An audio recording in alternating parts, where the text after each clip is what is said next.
The following is a presentation of the iRacing Esports Network.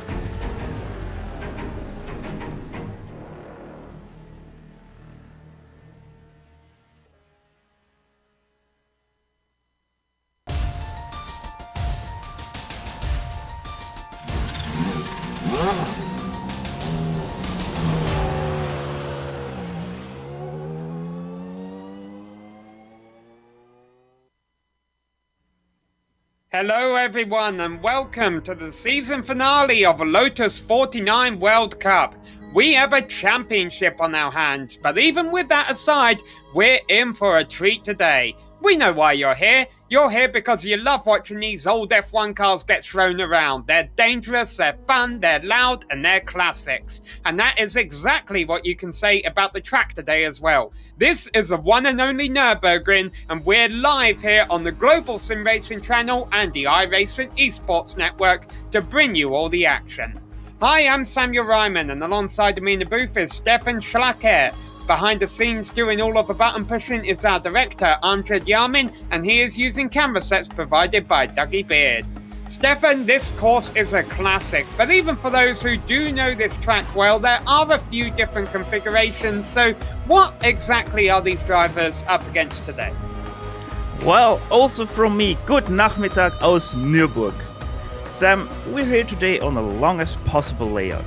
Full Grand Prix Strecke plus the infamous Nordschleife, which, by the way, currently is a construction site on 4 kilometers of its total 25.88 kilometers.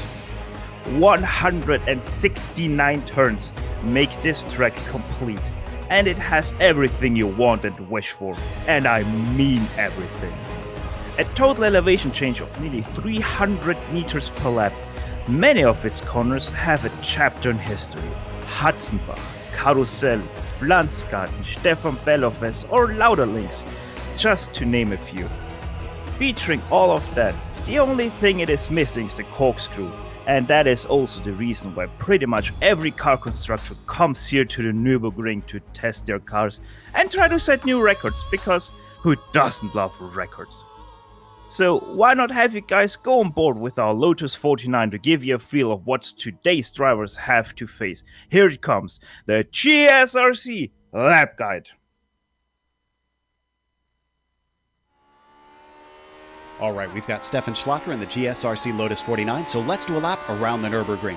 Down into the Haughook, you've got a great opportunity to overtake, but this corner has its perils. There's a kink in the braking zone, and it's very sharp, so it's easy to tangle with your opponents.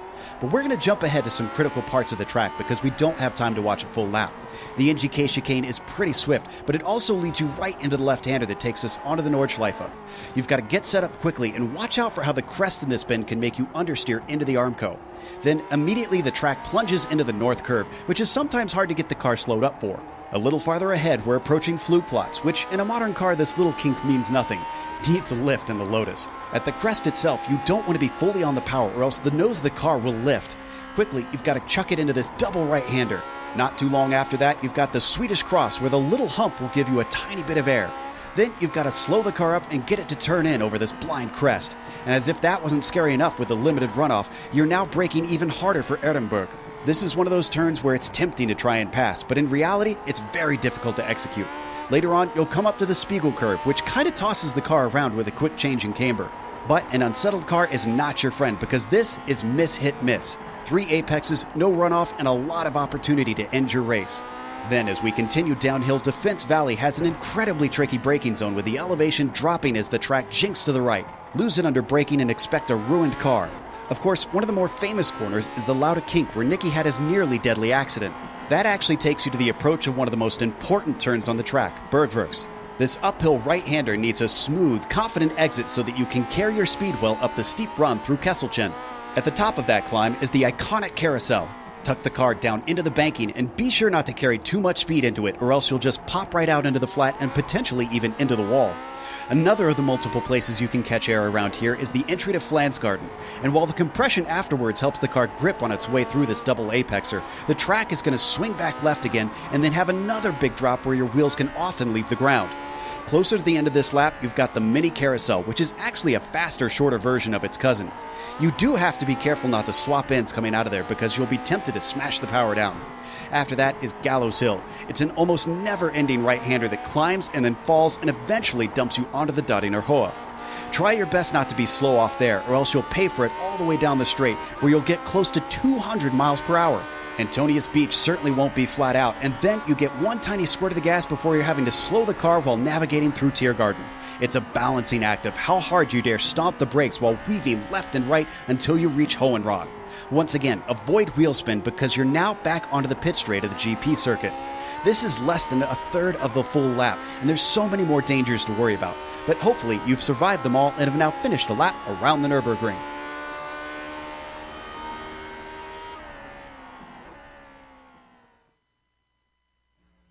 I think even in that abbreviated lap guide, you're getting an idea of just how tricky this track is. And we didn't even show you all of the twists and turns out there. These drivers are all going to have to navigate it today if they want to come out on top of their championship, because we have not one but two championships, which are definitely still hotly contested. Let's take a look first of all at the Premier Drivers' Championship. That's the F1 Drivers' Championship, where just 2 points separate our drivers at the top of the standings. There you see Ove Trandre has 2 points over Michel Dudagnon. However, you see how the drop weeks are coming into play here, that Dudagnon doesn't have any really getting taken away from him, so whatever he gets here today will count towards his score. Ove Trandre, this race will be a drop week for him if he finished 7th or back. But ultimately, and especially if we're seeing the two drivers run up front, which we anticipate we will see, it is pretty much going to come down to whichever of those two finish in front will walk away with the crown. Again, though, like I just mentioned, this is not the only championship we have. We also have the F2 driver standings. Not as close, but still pretty close here. There you see Brunin only has 7 markers over Rossi. And there you see the top 5 in the points there. Brunin has the most amount of drop points, and that's just 1. So definitely every point is going to matter for those drivers racing over in F2. There's also a third championship going on, what they call the Constructors Cup. It's more of a Nations Cup there. And there you see that Mick Claridge as well as Price have performed well for the United Kingdom this season. And it looks like the UK should easily take that crown above Norway and France. All right, we've only got 1 minute of practice left, and then we're not having qualifying, Stefan, because qualifying was done in a separate session. This is the top of 2 splits. Let's take a look at our race details. Well, our race details are quite simple. As already said, this is the last round of this season, the official iRacing Lotus 49 season. That is race distance 5 laps. We're expecting somewhere around 45 minutes for them to complete said 5 laps. Setups open. You have to tinker away, otherwise you will find yourself in one of the many barriers here around the Nordschleife. Scoring, as you can see, first scores 40. The last, that's P20, scores 1 point, but I think we do not have enough people for that, so we only have 17, so last will score 4 points today. And you see the clock there in the top left corner of your screen, counting down the seconds till we go gridding. And as we mentioned, qualifying was already completed in a separate session, so let's go ahead and read out our starting order. And quite appropriately, it is our championship contenders in the F1 category, starting on the front row with Michel Dudagnon out-qualifying Ove Trandre, quite significantly, it must be said. Behind them, starting 3rd place is Mick Claridge, AJ Baird, he's outside. Nicola Cote will start 5th, Tommy Unhola back there in 6th. Rob Oljanek will start in 7th, and rounding out row 4 is Bruce Nelson, Jamie Hall and Casper de Kort round out the top 10. Nicolas Schneider starting in 11th, Marco Kika in 12th, Jean-Francois Buscus in 13th, Gary Thiel in 14th, Julian Bell 15th, Marco Arcidian Kono in 16th, and Robert Plumley rounding out your 17 drivers that tackle today's race. The drivers getting gridded up here. As you mentioned, just 5 laps of racing, but each lap takes about 8.5 minutes. So these drivers have a lot ahead of them, many tricky turns to navigate, and they're going to have to do them right, because the green hell is not friendly to drivers who get it wrong, especially with cars that dance around as much as these classic F1 cars do. Dudinyon was rolling a bit there before the lights went green. I hope he doesn't get a jump start for that, but the lights are off now and away they go. Dudinyon leads them away. They're going into the Grand Prix course first. Ove Trandre looking down his inside. He knows he doesn't want Dudinyon to run away with this, and in fact, sure enough, Trandre is going to come out on top. Everything playing out very clean so far, nothing, no touches. As I speak, Casper Record gets kind of touched and spins around, but can continue his Lotus 49 now in the very last. So Trandre leads, Dudinyon second. We're not going to know for another 8 minutes if he jumped the start or not.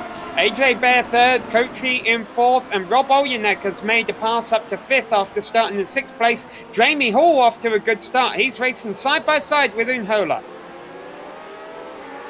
Side by side with Inhola, they still go side by side there. Jamie Hall from the Camel GT today racing 2 classic races. Bit sideways there for Jamie Hall. Can he have the power into the Michael Schumacher S? Yes, he does, and he defends his position. As they work their way up the hill, they got a couple more chicanes to go, and then they head off into the Nordschleife portion of the circuit. And definitely they're all going to want to break the gap to the drivers behind Stefan, because... Bell puts a couple wheels off. Kika also running a bit wide.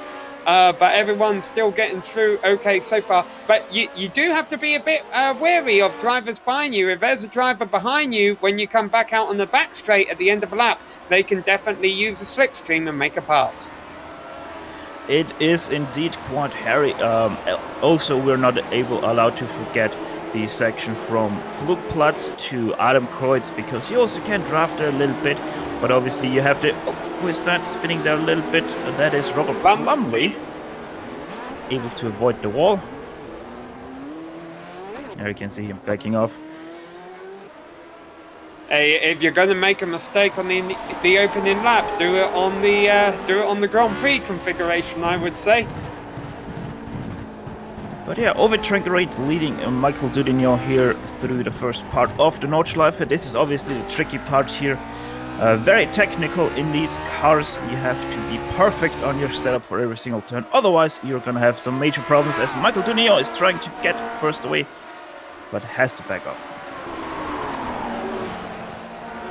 So challenge for the lead here. Ove Trandre took it at the start of a race. Dudinyon trying to get it back as they work their way down this long straight you were just talking about. It's a little bit twisty, but you definitely do get a slipstream. Oh, very wide there for Michael. But yeah, this is... Cotry is off from fourth. Hits the wall. Is he going to be able to recover that? He's cutting the lawn down right now. But he's going to lose a lot of positions, but keeps going. Let's see what happened there for him in the replay. He is going very slow right now, probably parking his car. But as you can see, too much speed, a bit too far to the outside, and off he goes into the wall, parking his car just a few meters. And right behind him, Marco Arcidides. I apologize.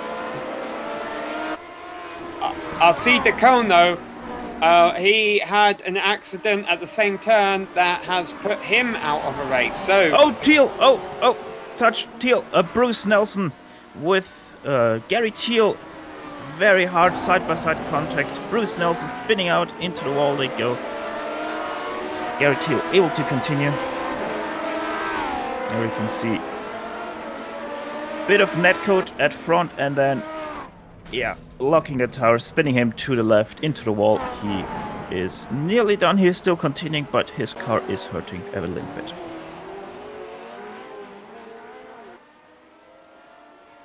Our two leaders still running nose to tail. Chandray just ahead of Dudagnon. AJ Bear, by the way, not too far behind these guys. Just keeping an eye on the battle up front. So Marco is out. Nicola is out already, down to 15 cars. Dudagnon there, a very good pass into Bergwerk, that is. Going through Lauda Links. Now these cars are not full throttle through here. Dudagnon really working his car there. That looks like me trying to put up the lap guide. Able to hold his car there in front of Ovi Trangrate. That could have gone very south, very fast there, but able to continue. This isn't official. This is an official iRacing Series race. They keep putting their wheels off. You can only do that 17 times before you're disqualified.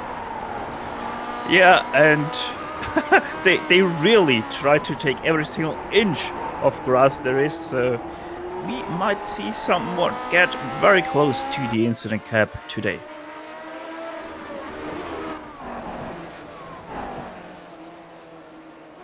I'm still not convinced Dudagnon is out of the woods with regards to that slight movement I saw him do at the start. Even though he's racing aggressively for the lead, the last thing he wants to do is be second behind Chandray and be getting held up. If he has jumped the start, he wants to be making time up right now, so that if he does have to come in and serve some kind of penalty, that he's able to get back out in front of the other cars. Jamie Hall is in the wall.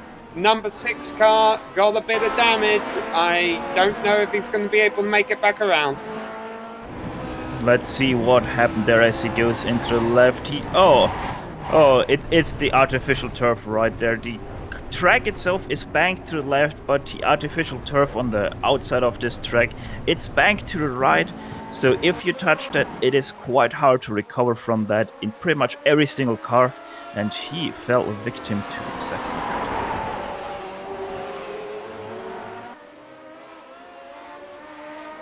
Already had 3 drivers, actually 4 drivers. Robert Plumley has also had to take a total pit, so 4 drivers running into trouble in just this opening lap. Part of that could be due to the weather. We do have quite a high track temperature here today at Nürburgring.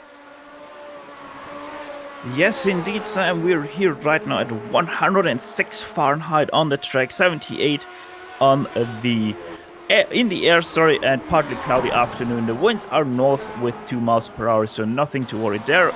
Humidity 55%, so also nothing to worry about. But I'll tell you something about the first 3, and we have to talk about the first 3 here, because AJ Bear, he is able to hold on kinda tight to Ovi Trangrate back right now, being about 2 seconds back on our leading 2. Alright, so Dudagnon with the lead over Chandray here. Now, what we're going to see Chandray do, there's not really any fuel he's going to need to save by riding there in second place. I wouldn't be surprised if we see a slipstream attempt here, and sure enough, he's just going to whiz on by. He's carrying an extra 5 miles an hour over Dudagnon right now. Chandray going about 200. Dudagnon was doing about 195 there down the back straight. And Chandray looks like he will lead lap number 1, but I want to keep an eye on Dudagnon. Let's find out if he is going to be penalised or not. Hopefully not. Hopefully we'll get a good race up front here. Sure enough, it looks like... Oh, he does. Oh, no, he is coming in. All right. Second to AJ Bear and Ovi Trangrate. It's now his race and championship to lose. Very unfortunate that championship was pretty much decided before the start of a race. However, obviously that's not entirely the case. Chandray could still run into trouble, even though he has a 2-second lead over AJ Bear right now. The Nürburgring is called the Green Hell for a reason. It is called the Green Hell for a reason. Very narrow woods are right beside the track. Anything can happen, especially in these cars. You have to be focused 100% of the time. Otherwise, you're gonna find yourself in the woods. So Chandray and Dudonyon have been our top 2 performers this season, running first and second in the championship. A driver running third in the championship is Nicola Cotry, and unfortunately he is one of a few drivers whose races came to a premature end, and I think we can actually bring him in the booth and have a word with Nicola here. Nicola, unfortunate to be talking to you this early on. What happened out there? Hey, hi guys. I don't know actually. I think that the previous little contact that I had messed up a bit with my suspension, because on the first left-hander, very fast corner, I have huge understeer that I had never experienced there. So I tried to avoid the wall, but that speed was absolutely impossible. So my races ended very earlier, unfortunately. But yeah. We're seeing a lot of sliding around early on here. Is the high track temperature upsetting you guys? Well, yeah, I felt the track a little bit more sleepy than usual, but you know, with the rain, you always have to be, you know, super careful, and that might play a little bit of you know, consequences, because it might change a little bit, like the reference for braking, for turning, and if you are driving too close to the limit, that's gonna. I'm sorry. Oh, Andre, big slide. He keeps it off a wall. Andre just almost threw away. Championship was given to him. I apologize, Coach. No problem. Speaking about wrong reference, overtrank right with the wrong reference on the Flugplatz. Taking flight way too much there, avoiding the barrier, and off he goes again. AJ Bear takes the lead, but yeah, Chandray stays in this race. Wow, that was quite something. Do you think you could have saved that, Nicola? Unfortunately, I'm a little bit like lagged here, because I see some second after what happening. But yeah, I'm pretty confident in the Flugplatz. So yeah, it seems that it's easier than it might look. But that one, wow, I see that. No, no, maybe I was not would not be able to avoid that. Very nice save by Overhit there. Well, Nicola, we know you had, a decent season, some very strong performances this year. Unfortunately, today didn't quite go your way, but we appreciate you coming to talk to us, and we hope to see you back next season. Yeah, actually, I came here just to say bye to everyone, because I would not be on the 49 Championship next season. I will go back to the 79, but I want to leave a message for everybody that can hear us, then I strongly recommend to try a few seasons here with this community, with this car, because it's so welcoming. The community always very happy to help everybody, very fair and noble, almost like racing. So I just want to thank you, everybody, the community, the broadcasting people, everybody but I'm sure that I will come back, because I have too much fun here to say goodbye forever. It's all a bit like a few seasons off, but I will come back. And that was Nicola Cotry, as we mentioned, third in the point centre in this race. Unfortunately, not going to make it to the finish line. So, quite some exciting stuff we've been watching out on track here, Stefan. You've been keeping your eye on one of the drivers in the middle of the field. Yes, indeed, and it is a battle brewing up there between Tommy Mikael Onhola and Rob Olnichuk. Rob is having tiny bit of problems every now and then, as he goes very wide and crashes in Mutkurve. Up and over on his roof.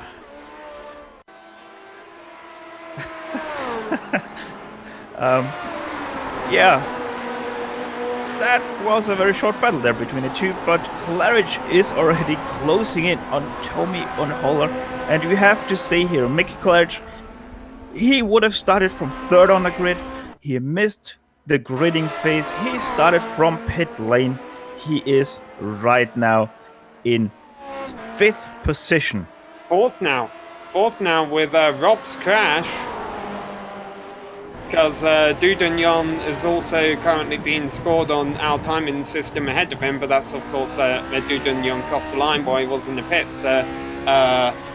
Claridge got by him, so this is Claridge looking at 3rd position on Unhola, which is where he would have started, and these two are only about 10 seconds back of our race lead, AJ Bear. And the interesting thing is, with AJ Bear, he's right now obviously leading, but Ove Trangroid is not really closing in, so maybe Ove backing off a little bit here, trying to play the safe game and just bring it home. Yeah, I have a feeling Ove had a bit of a wake-up call earlier this lap, but maybe would have encouraged him to play the safe game a little bit more. And as we have just seen on the TV screens, move Mgk Chicane up into 3rd position, past Tommy Unhola there. Perfect overtake. Alright, so Bear leads this race ahead of Trandre, Claridge, Unhola, and Schneider is currently running in 5th place. Dudagnon has not returned to the circuit. No, I'm sorry, he has. I was having a bit of misinformation there, but he is very far off the pace after that unscheduled stop. Yeah, also he is kind of playing the safe game, I think. But yeah, it's hard to really do. What do you want to do in your position? You just pretty much threw the race away in the first moments of this race, even before it started, so you just have to conserve your car, see if maybe your rival makes the mistake that ends his race so you can win a championship. It's just got a good little scrap going on here for 7th position right now. Marco Kika in the 12th car. He started 12th, and Casper de Court, who started 10th in the number 7 car, and here he goes, making his way up into 7th position. So Casper de Court going the right direction. This is going on about 5 or so seconds back of the next car up the road, Gary Till, who's currently running in 6th place.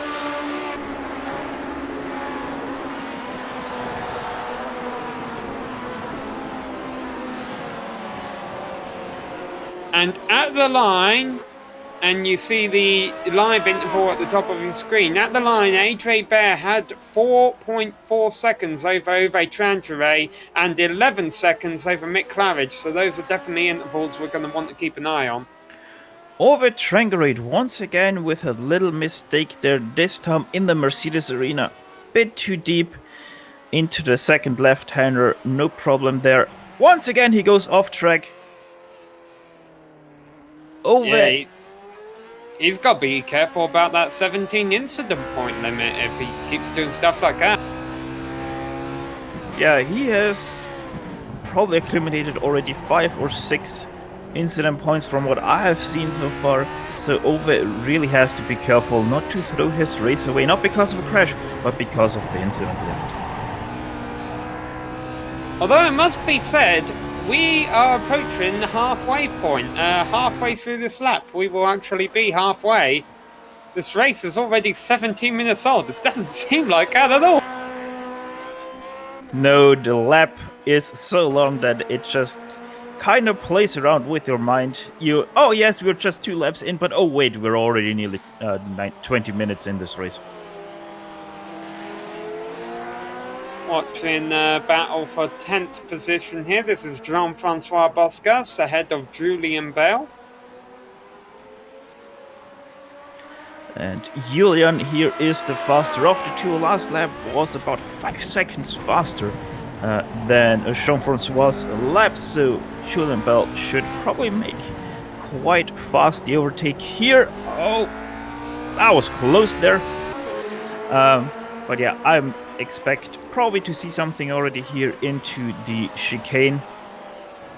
Let's see if I hold right. No, I do not, so we will have to wait probably to Flugplatz or Schwedenkreuz.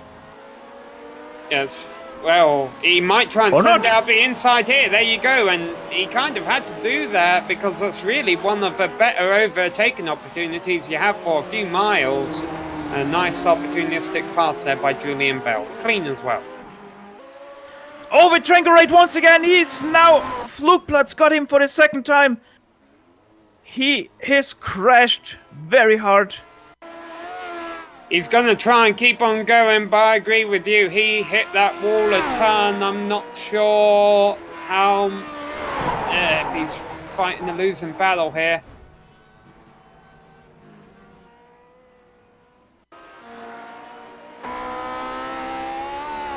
Oh, the Tranquilate really wants a bit too much today, as it seems like. As you can see, he just way too fast over Flugplatz.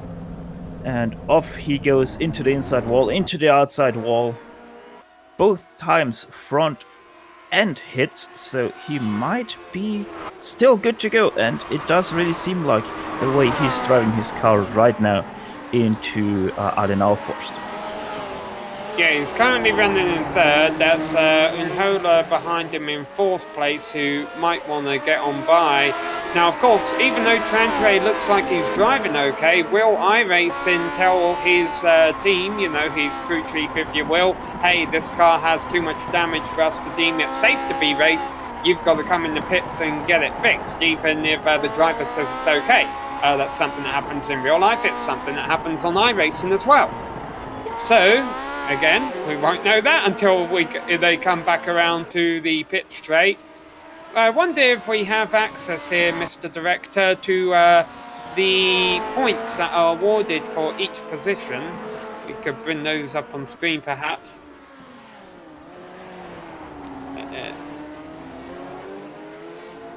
But I would like to know, let's assume the worst for Trantre here. Knowing that Dudagnon is all the way back in 12th place,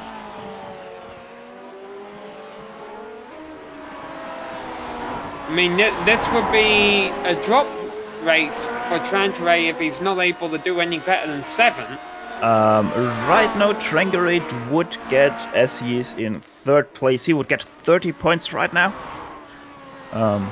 Second gives him 35 and first gives him 40, obviously. Unfortunately, we're not able to bring that up on screen, but what we can tell you, of course, is that, as of right now, Trantre is obviously safe. It looks like he's gotten away okay. It just remains to be seen whether he has to make a mandatory call into the pits.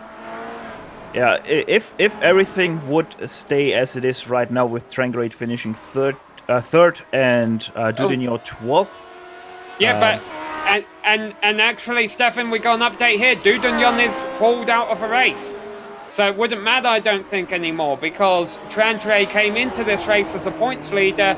Dudagnon is out of a race. He's not going to finish ahead of Trantre. I believe even if Trantre stopped his car right now, he would be your champion. I see what Michel did there. After Schwedenkreuz, the long downhill section that goes left and right, he hit the curb way too much there and hit both the left and right side walls.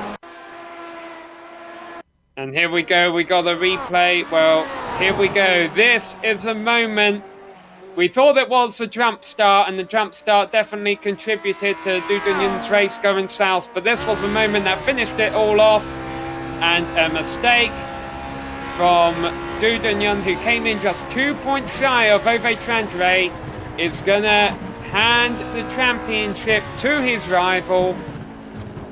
Now we'll get a replay of exactly what happened here. Yep, it's coming up right here, the first apex already. He just takes way too much, as you can see. Goes halfway over this curb, spinning him out the right side into the wall, over to the left side and into that wall too. And that is heavy side contact, and that ends your race very quickly. I mean, this is a top of 2 splits going on, Stefan, and these drivers are very talented. Just shows you, though, how difficult it is when you get the hardest car to handle on iRacing, or the hardest car to drive at the least, on the hardest track to memorize and get right. and one of the least forgiving tracks to mistakes, it is going to be a race of attrition. Nürburgring Nordschleife is always going to be a race of attrition. There is just no track that is so demanding on your car, your setup, yourself, your everything. It just always is the race of attrition. There is no way that it's always going to be a Sunday stroll for anyone involved. So as we watch this battle for second, it looks like Trandre is back up to full health, and he's trying to get the slipstream on Mick Claridge here and get second place back, and sure enough he's going to make that move. So that shows you not only is the handling not too bad on Trandre's car, but his top speed doesn't seem to be suffering too much either, although as I say that, he's not really able to pull all the way ahead of Claridge, and in fact Mick Claridge will retain second position. So maybe I'll take that back. Maybe there is some aerodynamic deficiencies on Trandre's machine. Yes, if you hit the front of the car hard, you're gonna be down on top speed. Not that much, but it's enough to have a big effect on these top speeds compared to another driver. So as you were able to see with Trangerade, you have to make that pass very, very, very late up to Tiergarten, so you're able to defend your position into the next two chicanes. Battle for sixth place going on right now. Out of a final turn, Casper de Court did not get a good run, and that yielded the position to Gary Teal. And Gary Teal started 14th, so he's had a nice little charge through the field here. Yes, Casper de Court already did overtake Gary Teal, but with his mistake out of the last turn, he had to yield the position again to Gary Teal. But last lap, Casper was 5 seconds faster than Gary in front of him, so he once again should make quite short notice of this pass. Oh, as we... Ooh. Wow, that was very close there between Casper de Court and Gary Teal. Gary Teal struggling a little bit, as you can see, with his car, trying to take the easy line, brake very early, and Casper de Court just not foreseeing exactly that move.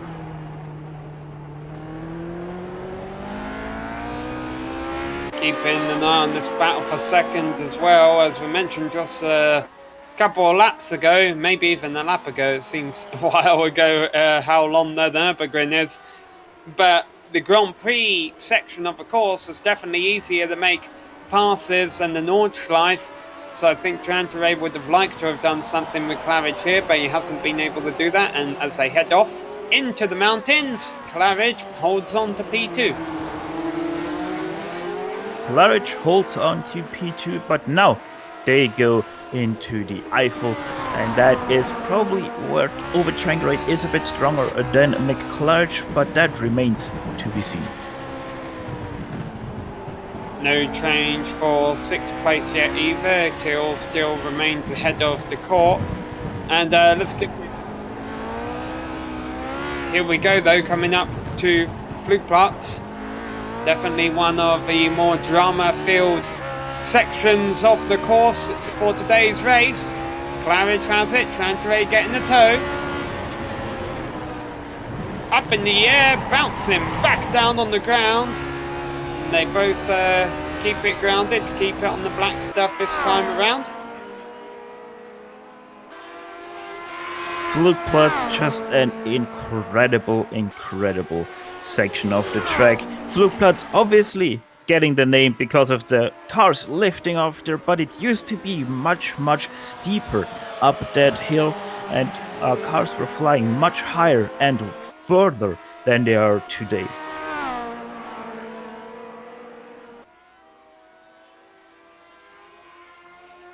It must be said, this is all going on about, what was it now? Actually, they've ate in a couple of seconds to AJ Bear this lap, only 11 seconds back of our race leader. Normally, when you tell the race leader, hey, you're in the lead, you got 11 seconds to the car behind, and there's only 2 laps to go, no, you think AJ Bear would be feeling pretty good. But 11-second lead with 2 laps left to go, that's not exactly comfortable here at the Nordschleife. No, we still got over 50 kilometers to drive here. So we're actually just short of 60 kilometers to drive still. So that is quite some lap right now. Just to give you perspective, Nürburgring Grand Prix Strecke, it's already quite a long circuit, or one of the longer circuits. But you could, if you take the tarmac off the Nordschleife, you could make 5 new Grand Prix Strecke tracks out of the tarmac that is laid on this Nordschleife. There was a nice little graphic on Reddit the other day, the Reddit F1 page. It basically took the longest F1 track, Circuit de Spa-Francorchamps, and showed you where the shortest F1 circuit, Monaco, would end on it, and it was coming out of Rivage. So by the time you hit Rivage at the Circuit de Spa-Francorchamps, you've done a lap around Monaco, in case you're ever curious about that. Of course, though, Spa holds nothing to what we're seeing out here today.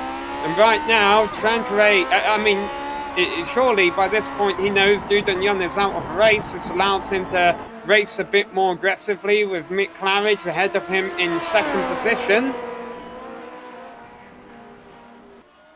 I don't know about that more aggressively. I would probably, if I would read, hey, my championship rival is out of the race, I would probably go onto Sunday's throw mode, take it easy into every turn, and just, finish it on a nice, easy drive without any pressure whatsoever. Is it strange that we've seen AJ Bear lose about 3 seconds this lap to these guys? Because AJ Bear ran the fastest lap of a race last lap around. He ran an 8:28.1. That's very fast. And yet this lap, these two have ate into him. I wonder if that is just a matter of AJ Bear taking it easy, thinking, okay, maybe I've got this win in the bag, or maybe he just made the mistake that we didn't catch.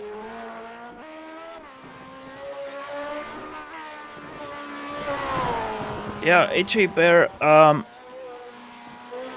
he's still very, very, very dominant over this field. I kind of didn't really expect that looking at the qualifying times. For example, Trangerade, his qualifying lap was 2 seconds slower than Dudagnon's, and AJ Bear was another 2 seconds, 1.5 seconds slower than Trangerade. So I'm a bit surprised that AJ Bear is able to stretch his lead right now over Claridge and Trangerade.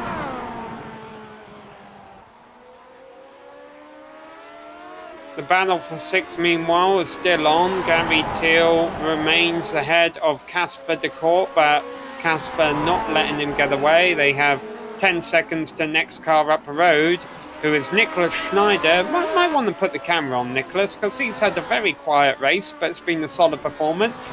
He started 11th, he's up to 5th, he's been running there most of the race, and now we should take the camera off before we give him a drinks. Yeah, Nicolas Schneider, the hard charger of the race so far. One thing we have to shortly mention here is why we do not talk at all about the Formula 2 Championship standings during this race. It is simply they are sadly not in the race with us today, as Ove Trangerade is very slow on track. As he goes going against a probably had... but Claridge is off! He brushed the wall. I think he might have got away with that one. These are very dainty cars, Stefan, but sometimes if you hit them just at the right angle and with light enough contact, you can get away with it. I think Claridge will be okay with this one. Yes, Claridge seems to have a straight wheel in his cockpit, so I think he just barely got away with that one. Very interesting there, Ove Trangerade getting a slowdown through the Stefan Bellof as having to serve it through the Schwalbenschwanz corner, and the next turn, Mick Claridge in the small carousel, he goes off and hits the wall, so things are still not settled for the first few guys as Casper de Court is now trying to overtake Gary Thiel down the long straightaway up to Tiergarten. They go now. Gary Thiel with the chance to draft back here. Not taking advantage of it. Through Tiergarten they go now. And he was thinking about coming back there into the first chicane, but it is not really a place where you can go side by side there. May have seen at the top of the screen, AJ Bear actually went faster than he has before. He ran an 8:27 that time around. Mick Claridge, though, got the better lap with an 8:26. It wonders what it would have been had he not made that mistake. But as the final lap starts, the battle for 6 is where it's at. However, Till not making anything happen down into turn 1. Yes, it will be interesting now to see if Casper Cote is able to get away from Gary Thiel, or if Gary Thiel is able to stick with Casper Cote for the remainder of this lap. Obviously, we also still have the battle for second between Claridge and Rengerid. And AJ Bear is just driving away from everyone else.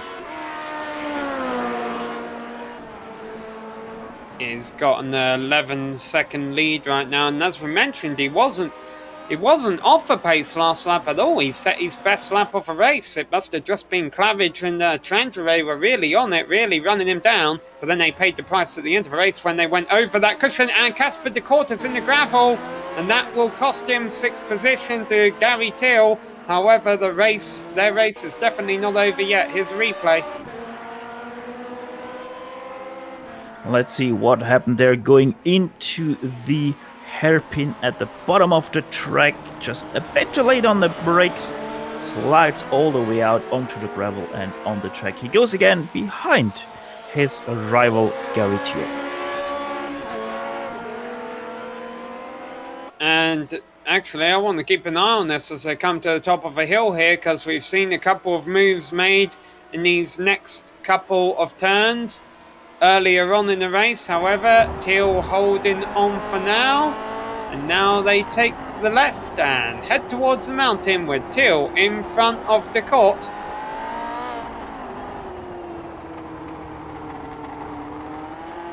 Yes, we have seen already these guys fight it out. The question is here, Casper Cote, yes, you are on the last lap, but you have still about 20 kilometers to go on this track.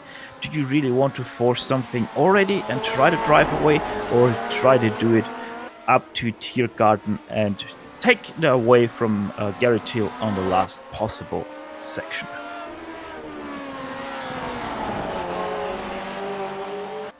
Must be said, ever since Duden Jon's retirement, which left him being ranked in 12th, that's where he'll be scored at the end of this then, all 11 drivers have pretty much been incident-free out there.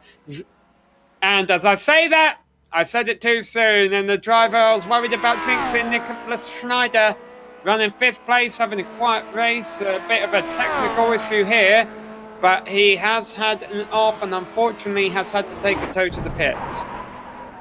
Yes, the bump before the hill up to Schwedenkreuz got him on the left side. It is very, very quite well-known bump in real life. There, a bump that you do not want to hit.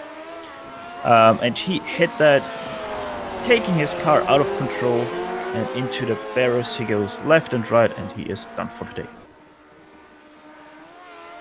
Yeah, it's very unfortunate there for Nicolas Schneider, but what it does mean is this battle we've been watching for 6th place for the last few laps is now for 5th position between Casper de Cote and Gary Thiel.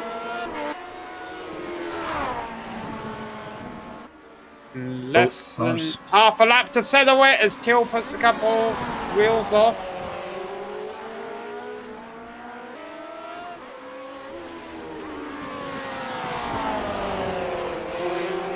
And both cars are looking quite racy at this moment of time. Gary Thiel taking it a bit too far in the previous corner, but it's all... You can kind of get away with that pretty much all of the time. Oh, you can't get away with that though.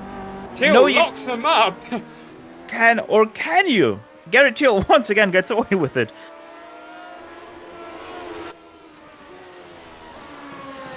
Bit of chip in the armour though. De Cote definitely seeing that he is getting to Gary Thiel there. Casper Cord, as of right now, looks like the stronger racer here. Gary Thiel fighting a little bit with the pressure from behind. Once again, a little mistake there into Bergwerk. Mistakes start to accumulate on Gary's side. AJ Bear's made it through the carousel. The battle for second is currently going on through the carousel. Claridge still has that over Trangeray.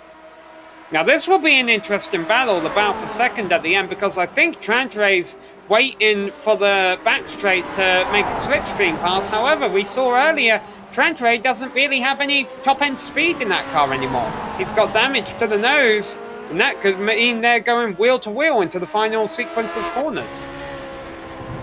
Well, the good thing about having a lower top speed is that you can brake that tiny little bit later than your rival, so we will remain to see what Ove Trangerade can do for second, or if he has already settled his mind onto third.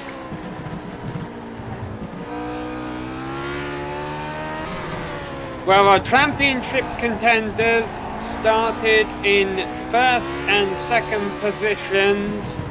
That was Michel Dudagnon and Ove Trangeray respectively. Dudagnon jumped the start and then ran into troubles later on. Trangeray had a miraculous save early on. Unfortunately, he wasn't as fortunate the lap later. Mick Claridge, meanwhile, had issues getting to the starting line, so he wasn't able to start from third. Who was the guy? Oh, as Claridge goes around, and that puts Trangeray in the wall. Trangeray might have got away with that. He was pretty much riding the top of a wall there. What is happening right here, right now? The kleine Sprunghügel catching out Mick Claridge on the very last lap. Just too much wheel spin over that crest, goes into the wall, and right after that, trying to avoid Mick Claridge, Ove Trangerade puts himself into the wall. He now also has damage. He is grabbing a tiny little bit as he goes again into the wall. Trangeray is upside down, entering the back straight, and Claridge is as well. They're both skidding on their tops. This is going to gift second position to Anhola. It's not going to affect who wins this race at all. AJ Bear is far away from this. He's probably wondering what the heck's going on back there when he looks down at his relative. Like, where's all my competition? It doesn't matter. He's got turn one. We just explained to you how he got the lead of this race. But now he's not only just going to lead across the line, he's going to dominate. He doesn't know where the rest of the competition is. AJ Bear doesn't care. He wins here at the Nürburgring. And suddenly we have a three-way fight for third position between Gary Thiel, Marco Kika, who has been able to catch up with Casper Cord, and Gary Thiel. This race has suddenly been turned upside down, quite literally. Yeah, twice as much. So Anhola will get second. Congratulations to him. We definitely don't want to downplay that, but boy, this battle for third is going to be something here at the line with Thiel in front. De Cote and Kika running side by side.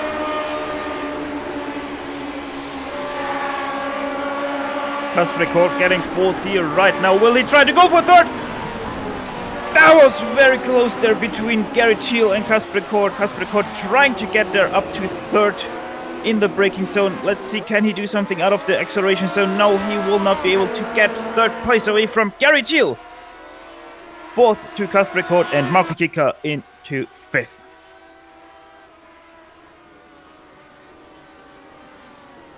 Okay, watch the replay here, Stefan. I want to get the points official here, make sure we haven't made a mistake on this. Well, we are first on board with Ove Trangerade here. We are right now in Schwabenschwanz. So we still have a few corners here to go up to through the kleine Carousel. He goes now on the replay. It will happen at the next turn here. He takes too much outside curb, understeers into the wall, turns upside down, and then we have to quickly switch to Mick Claridge, who then also goes upside down, skidding past Ove Trangerade, giving him a high five while skipping past, and both are on the roof, or on their head rather. I'm trying to do the math here though, Stefan. has Ove Trantre thrown away the championship with that mistake? Because let's not forget, now this race is not going to count points-wise for Trantre. Because so he doesn't... Trangerate finished this race officially in 9th, so that means he will drop this race, and that means that I think... that Dudenium will get 10 points for finishing 12th. That'll push him above Trantre. Well, we're gonna calculate this, but I'm not convinced that Trantre is a champion. As things stand, we'll find out for you for sure. We're gonna take a quick break here on the GSRC. Come back with our official declaration.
Well, we were double-checking our math here, and it seems that that Mick Claridge has officially declared that Ove Trantre is the official 2018 Season 4 Grand Prix Legends champion.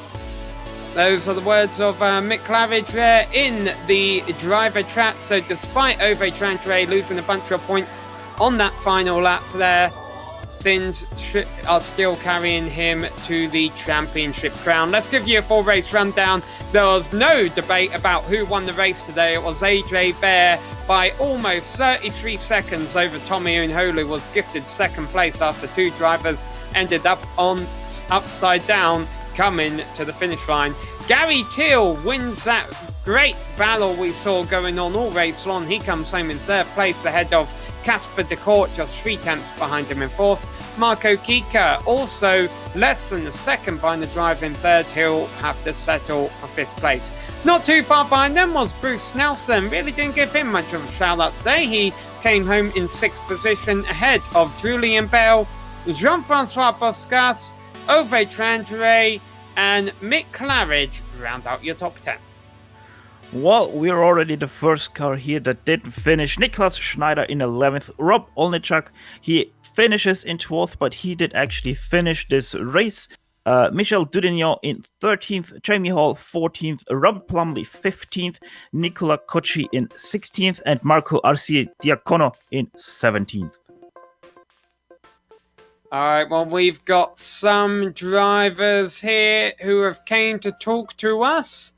Let's start off with Tommy Unhola here, because he got a nice second place finish at the end there that I'm sure he wasn't quite expecting. Tommy, I guess you weren't really thinking you would finish second there, but you did. Yeah, I was not expecting that at all.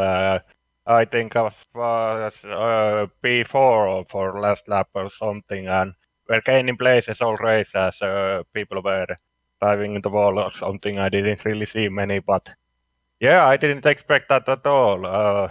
I was actually reading on forums before that Miguel said he always retired this race, and I was thinking when last lap started that he can make it today, and it would have been nice for him, but I can take second place as it's a really hard place to drive, so it happens.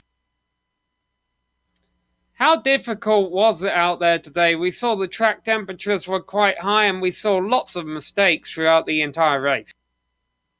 It was very difficult actually. I have not been driving 49 for weeks now. I have been really busy and not home mostly. And actually, I was yesterday at friend's place and cleaning my body, as some say. I had to throw up like 3 times or something, and woke up 3 hours before race or something. And it was really interesting. I was not really trying to drive very fast as fast as I can. I think lots of people do it here as it's so easy to crash. So it was really hard today, and I was just driving around as it's my favorite track, and actually track and car combination.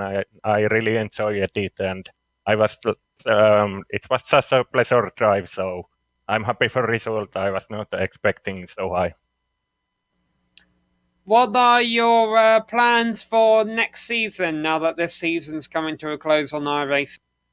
Well, I think I'm going to try for Lotus cars and 49 and 79, and maybe try new Formula Renault 3.5. It sounds exciting, and but I'm not sure if I'm going to do whole season. I have not even seen calendar yet. So Lotus cars probably, and Formula cars have to see.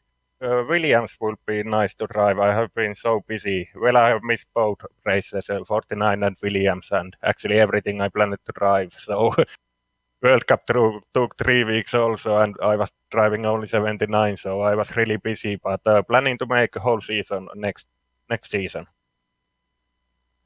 All right, well, we look forward to seeing you back, Tommy, and congrats on a good podium finish today. Yes, thank you, and see you next season, and thank you for great broadcasts. All right, that was Tommy Unhola, and Stefan, you have called up with Mick Claridge. Yes, Mick Claridge with the most memorable passes of them all, skidding past over Trangerate on his head on the very last lap there. Mick, talk us through your last lap there. A very, very interesting last lap. I didn't know I passed him on the roof there. Yeah, Oh man, what a race that was! I mean, we can drive, us lot. We can drive normally, most weeks.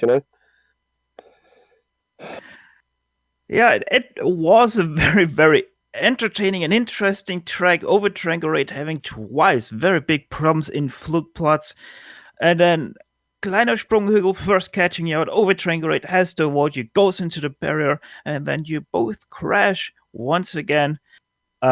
Just very, very interesting. And all of this while Michel Dudillot has a jump start on the grid.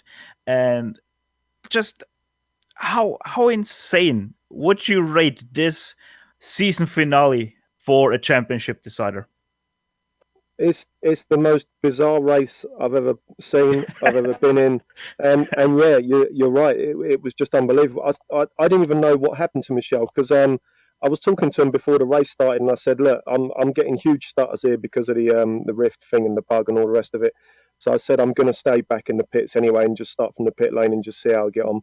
I wasn't in the championship, as you know, so it didn't really bother me, So I just wanted to have a bit of fun and see if I could get through the field a bit. Then I looked, I had the F3 screen and I looked up the front and I saw AJ, I think it was 2. I think the times hadn't adjusted yet. And I just thought, where the hell's Michel on this F3 screen? And that was the first I realised he wasn't even in the lead because he was so fast this week. I mean, I don't know what his final qualifying time was, but it was a good 2 or 3 seconds faster than anyone else, And then, yeah, so then I knew, because I knew over... had won the official championship, from this race. And then when I passed him, when he first crashed, I just thought, oh, this is great because at least me and him can fight now, for some positions on the track. And then it all just went really wrong and messy, But I was even going to let him pass on the last lap.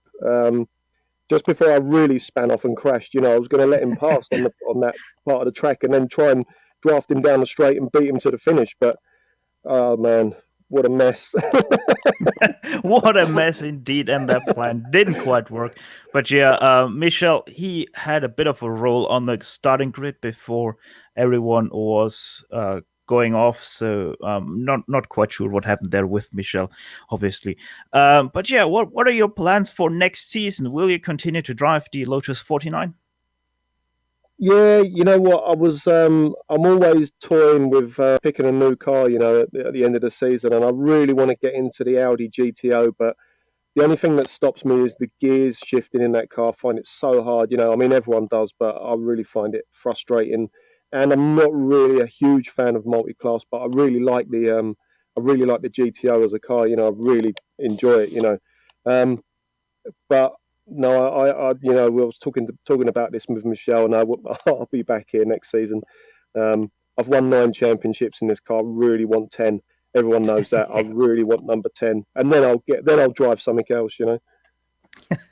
Well, hopefully number 10 doesn't wait as long as it is for Rossi in MotoGP. But yeah, everyone, that is Mick Cledge sliding his way on his head into 10th.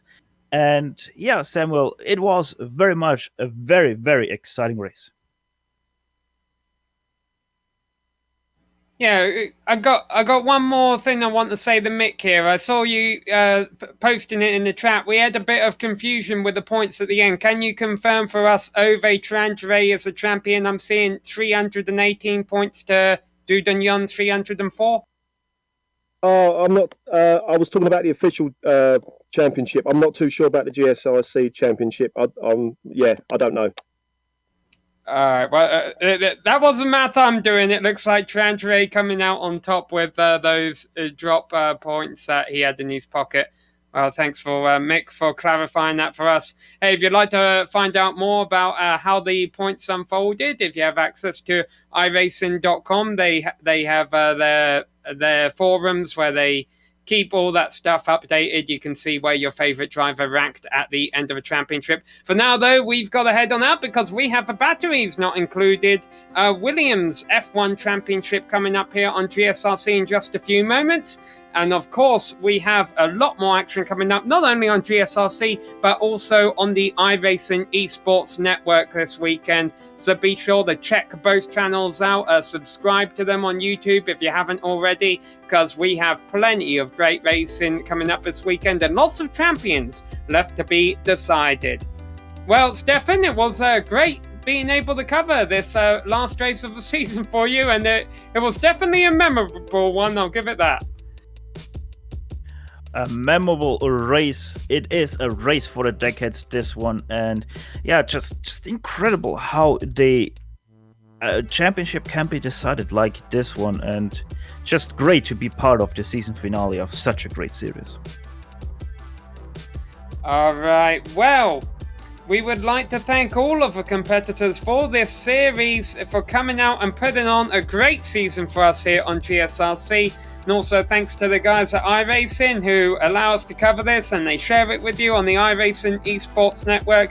We love the service they provide. Additional thanks goes out to all of the companies that provide us the software and hardware that we use during our broadcasts. There you can see them all listed on your screen. Also, we'd like to thank Eric Hetcomb and June Lalonde who provide us with our music. You can see the screen for how to get a hold of more of their great work. Thanks to the team today, Stefan, Amjad and Dougie. If you'd like to find out more about GSRC, you can find it online at globalsimracingchannel.com. You can also follow us on Twitter at GSR Channel. You can like us on Facebook and follow us on Instagram at GSRC_gram.